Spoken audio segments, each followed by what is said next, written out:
We don't grow because things are easy, we grow because things are hard. You see, all of you that want to create something big, you have a dream, you want to start your own business, you want to make more money, you want to have better relationships, guess what? It's going to be hard, right? It ain't going to be easy. If it was easy, everybody would be doing it. So my tip for a lot of you watching this right now is expect things will be hard, expect that things will take time, and expect that you're going to hit challenges. It's not going to be a smooth ride. And quite often when I tell people this, they get put off and they stop doing it.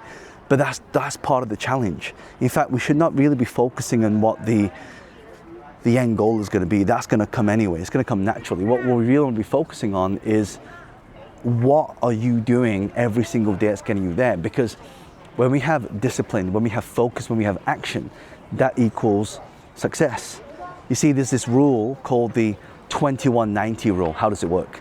Well, it takes 21 days to create a habit, 90 days to create your lifestyle. Lifestyle is part of what you do. I actually don't believe in this work-life balance nonsense. I actually believe in work-life integration. Like, you got to make it a part of you. You got to make it a part of yourself. And so, if I was to tell you that, would you work 10 years and take the rest of your life, or would you rather work, 60, 70 years and then take some time off? For me, it'd be the first. It's making sure that you put things in place, that you want to shortcut all the different processes as much as you can. And it's going to be hard, but it's going to be worth it. I remember the first time I started doing property, or even before that, I started doing animation. Right? I'm dyslexic, so I find it hard to read. I find it hard to follow instructions. Every time I see instruction manuals, when you go to, when you get those flat packs, when you unpack them, you get all of these different, you get all these different, instructions on doing things. Like, it just gives me a headache. I don't know if any of you have experienced that before, but that's how I feel sometimes when I go to learn something. And my brain naturally goes, oh, I don't want to learn it because I need to go through that process. Well, it's pushing through that pain barrier, because pain is actually temporary, right? It's not going to last forever. And in fact, if you get over that little hurdle to start with, guess what? It changes everything. It just opens up doors. It literally shows you more opportunities when you can get over that stuff. So my advice, I've got some tips for you to kind of get around this. One, do it anyway, right? Do it anyway, try it. Sometimes, I'm the type of person, when I go to a restaurant, I always eat the same food. I go to the same restaurants. And my friends always say to me, oh, like, you're so boring, like, you always eat the same stuff, because I want certainty, right? And I don't want to have to, change the way I'm doing things. I just want to make sure that I've got things that I know that's going to be certain. And that's all part of my certainty aspect. But also, we also want the uncertainty. And the uncertainty is exciting. The uncertainty are things that will happen anyway, right?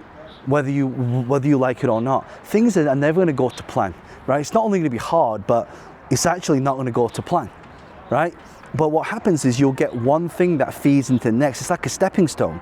Like, for example, if you look at Lamborghini, when Lamborghini first came out, of course, a lot of you know Lamborghini is all supercars, right?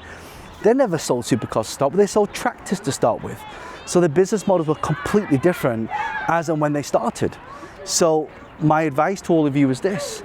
It's like, whatever you start with, it's not really going to be the thing that you end with, right? And you'll find along the way that it always changes. There's all these little things that change all the time. But you need to adapt to the change fast, right? It's not the strongest, the most intelligent species that survive. It's the most adaptable species that survive. But it's also about having protection. When you get protection, protection is the knowledge. Protection is your de-risking process. When you de-risk that process, guess what? It becomes easier. The more you do things, becomes easier. The less you resist, becomes easier. So yes, it's going to be hard. Yes, it's going to be tough, right? But it's going to be worth it. When someone said to JFK, oh, we want to go to the moon, he said the same thing. It's not going to be easy, but it's going to be worth it. Right? And what happens is you remember things that happen, right? What are the things that happen in life? What are the things that you want to start enjoying? What are things that you've been saying that you want to do, but you haven't because you're too scared, or you're fearful, or you're letting that thing restrict you from achieving that result? For me, for a long time, I did not want to read books. I did not want to read, because I'm dyslexic. I did not want to read books. So part of what you got to do is you have to find the way is what we call your consumption methodology. How do you consume content? How do you consume books? So for years, I don't think I started to learn to read when I was about probably 11 years old properly. You know, I used to dread picking up the book in class. So you know when you're in high school and then you go to your English class and then everyone takes turn reading books, I'd always be the person at the back, right? So I didn't want the book to get to me, so I'd have to read because I knew I couldn't read. So I resisted it again and again and again and again. And do you know how much that stunted my growth? Just because of that belief, oh, I don't want to read books because I can't read books, so therefore I'm not going to read books, I'm not even going to learn. So then you need to find your consumption model. What is your consumption, right? What are you going to do to make sure that you are not always getting left behind? So that's when I started discovering audiobooks. That's why I started listening to Audible. So now I make it a part of, I love to go for walks and create content for you guys to kind of give you those little things that are stopping you from really succeeding. But also it's how I learn. You know, I get to listen to books, so in a way I get to kind of share some of the insights and thoughts that I've tried and tested with you guys.